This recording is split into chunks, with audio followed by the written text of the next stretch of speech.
Well, there was some exciting news to come out of Cape Town last week, and we seem to be having a lot of exciting news from Cape Town recently. Rob Paddock joins us now from Valencia Institute, who is going to tell us about, well, I don't know if it's a world first, Rob, but certainly I haven't heard of too many universities around the world who are going into high school teaching. But that's exactly what you're going to be doing with the University of Cape Town. Exactly right, Alex. So this is not a world first. Universities like Stanford University have their own online high school that's been running for just over 10 years, but there's relatively few globally. And UCT is indeed the first university on the African continent to launch an online high school. It's an incredibly exciting partnership between the University of Cape Town and the Valencia Institute. And really one of the great opportunities is for an incredible institution such as UCT, being the number one ranked university on the African continent, to extend its expertise into the secondary schooling market, which I'm sure all listeners can appreciate. Secondary schooling and tertiary sit side by side and they impact each other monumentally. And the university has decided that it's been long enough sitting on the sidelines and it's time to get their hands dirty. 100 years ago, when I had my little brief, I suppose, experience with with Maritzburg University, I took accounting, which I'd never done at school, and it was horrific to learn. It was only about 3/4 of the way into the course that I understood what they were talking about. There were various other subjects as well, maths and stats, for instance, which we coming from Newcastle High School, had no clue how they worked. Is that going to fill or change the gap? So if I'm now my younger self could sign up with UCT High School, and then it would be a much smoother transition into the university curriculum. Is that what it's actually intended to do? That's certainly one of the intentions, Alec, is to create a more effective bridge between the secondary and the tertiary schooling sector. And I think it's somewhat symptomatic of the way that our government departments are structured, but often kind of basic education believes that its job is to get students to complete a national senior certificate, and higher ed believes that it's their job to get people to a bachelor's degree or a postgrad and so on. And there's this massive chasm that exists in between. So there's two ways in which the University of Cape Town are thinking about this together with us at Valencia Institute. The one is that students will be writing the government national senior certificate examination, but we need to make sure that learners are very well prepared to succeed academically in the National Senior Certificate. And one of the mechanisms that we're employing in this model, Alex, is called mastery-based learning. So learners actually can't progress to the next portion of their module if they haven't mastered the content that they're busy working with, so that we can constantly build on solid foundations. One of the problems with the traditional brick and mortar school education is that teachers always have to teach to the middle effectively. If learner has mastered a concept, or if they haven't yet, if the schedule says it's time to move on, everyone moves on. And the unfortunate reality in South African classrooms is that learners, on average, their grade level understanding spans about 5 grade levels in the average classroom, which is a terrifying prospect, especially for subjects like mathematics, science, STEM-related fields. If you lose those fundamental concepts and you keep getting pushed through, it's only a question of when you're going to fall out the system as opposed to if. Explain that, Rob. That's the one. Explain that. 5 grades? Are you saying that 5 grade levels? So you can be sitting in grade 9 mathematics, and you can actually have a grade 3 mathematics level understanding, but you're still sitting in that grade 9 level class. Why? Because you've been pushed through every single year. Because if learners stay back, it creates these massive clogs in the system. So there's this disincentive, or there's this perverse incentive, let's call it, to keep pushing learners on, regardless of whether they've actually mastered the concepts of the respective subjects or not. And that is particularly problematic when you get to, as an example, your final national senior certificate exams, or even if you get through those and you manage to get into university. Now in first year university, we've got one of the biggest issues in our country is we've got massive dropout rates of previously disadvantaged learners in first year varsity, because they're just not academically prepared, and they're certainly not prepared to succeed in this more independent modality of education being tertiary. So there are these huge systemic problems that if we don't take a step back and think radically differently about the whole system, we're just not going to solve, Alec. Let me understand this. Now, if I am a heavily unionized teacher and I have no incentive to get my students at the level that they need to be because I'm going to pass them anyway, then the system has got a fatal flaw in it, because if I'm not going to lose my job because I'm unionized, and on the other hand, I have no incentive to because I'm passing it to do my job because I'm passing everybody anyway, then there's a deep fundamental error in what's happening in South African education. And maybe you've put your finger on it there. This is a systemic issue for sure, Alec, and it's multifaceted as these complex issues tend to be. One other related point is that, as an example, in the Eastern Cape, 60% of teachers teaching grade 8 mathematics cannot pass the same test for which they are teaching.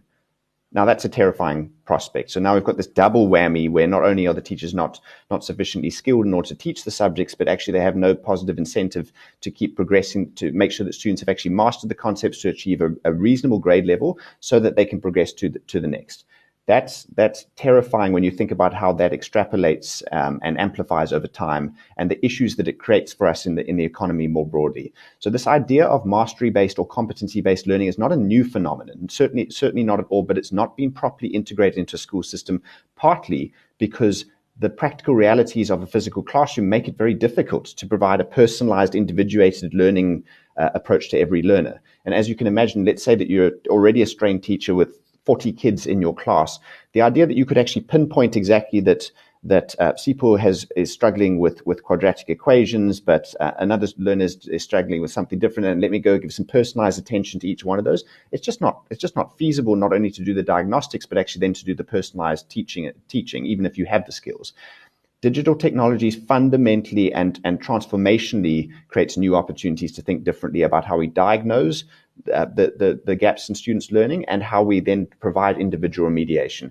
Alec, it's a whole new world that I think that one of the positives that's come from COVID-19 is that regulators and leaders of education institutions' minds have been open to the fact that digital can play a really meaningful role. It needs to be thoughtfully integrated. It needs to be contextually suitable. But jeepers creepers, there is huge opportunity for us to think differently. And quite frankly, we can't keep doing what we're doing. I think our results are a testament to that. Like, we have to start thinking differently. We're failing the children at the moment. How can you give a child a teacher who doesn't actually know the subject it's trying to teach? And theoretically, if there were fewer children in the class, they would be able to help Sipho or Peter or John or whoever it is. But they don't understand it themselves. As you've said, 60% of them wouldn't pass that exam anyway. That's insanity. But okay, that's where we are. We're fooling ourselves. We keep fooling ourselves. We keep throwing money at the problem, but in the wrong direction. You've now spoken to UCT. You've got an agreement with UCT. How does it all work? So the UCT Online High School is a collaborative partnership between the University of Cape Town and Valencia Institute. We have a shared governance structure. So members of the University of Cape Town leadership team sit together with Valencia Institute leadership team on what's called an oversight committee. Then there is a delegated authority to an operations and governance committee, which includes representation, as an example, from UCT's registrar, the dean of the Center for Higher Education Development, the UCT principal is a really key member there, and two members from Valencia Institute. So this is truly shared governance structure. There's then further delegated authority down to then the University of Cape Town Online High School principal, which we're excited will probably be in a position to announce that individual in about 2 weeks' time. And then there's further authority delegated down to the UCT Online High School leadership team. So it's very much a kind of classic case of teamwork makes the dream work, and we're trying to infuse the best of what the University of Cape Town can bring: deep academic expertise, a strong understanding of the challenges in the bridge between schooling and university, and so on, and the best of what Valencia can bring, which is our proprietary learning management system and student support model. Aren't you going a bit back to your roots from Get Smarter, the company that you and your brother established and sold off to you in America, in that you're now starting to play with universities again? In some ways, I guess the answer would be yes. I think one of the things that I'm most thoughtful about at the moment is that So the role of education is not only to make sure that we've got learners who are academically prepared, and that to our discussion now, that's really, really important. But I believe that it's about more than that. It's about creating whole humans who can dream big. who are willing to take leaps, who are willing to take risks, and who have got role models and are associated with organizations that make them want to aspire to more. And one of the things that I've seen again and again in the Get Smarter experience is that when you allow people to associate with top institutions, it changes the way we think about ourselves and our potential.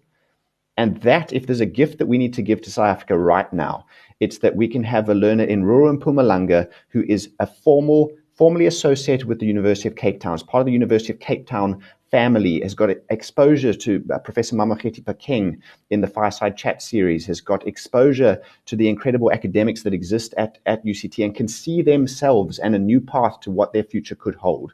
Because now I'm associated with UCT and JEEPAS, I've got role models in my life, and I've got exposure to individuals that make me feel like I want to aspire to so much more.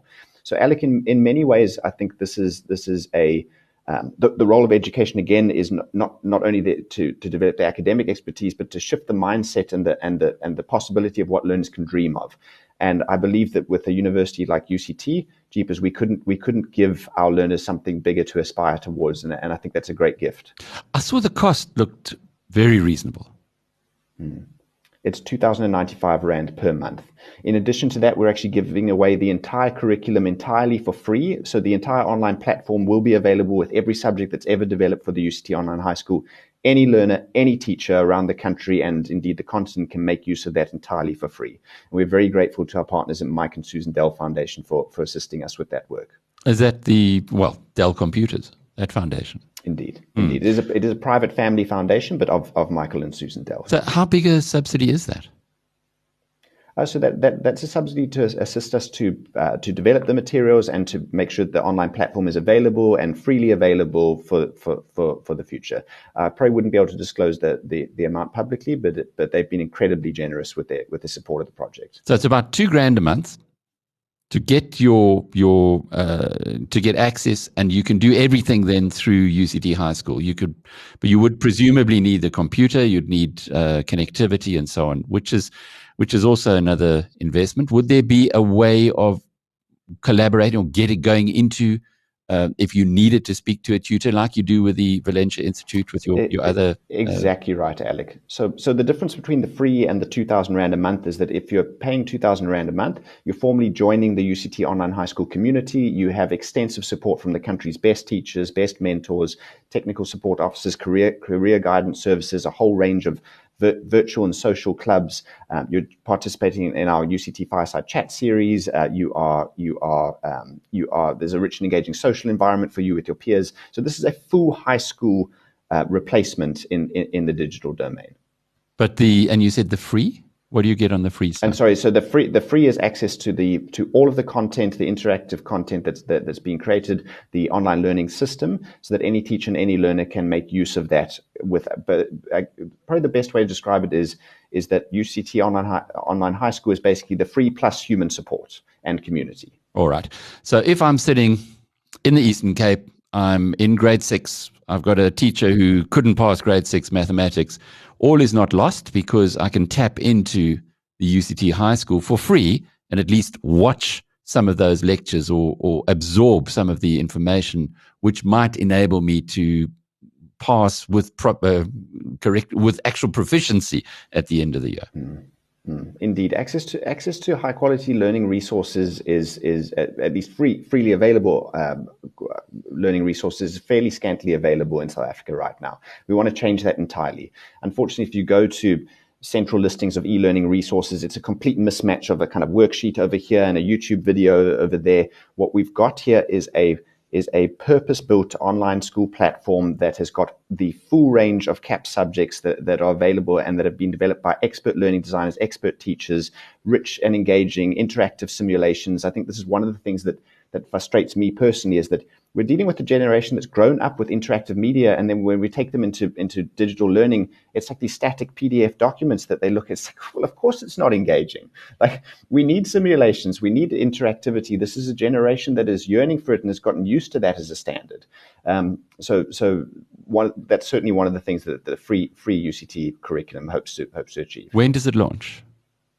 It is formally launched for applications last week, Wednesday, and the academic year starts in January of 2022.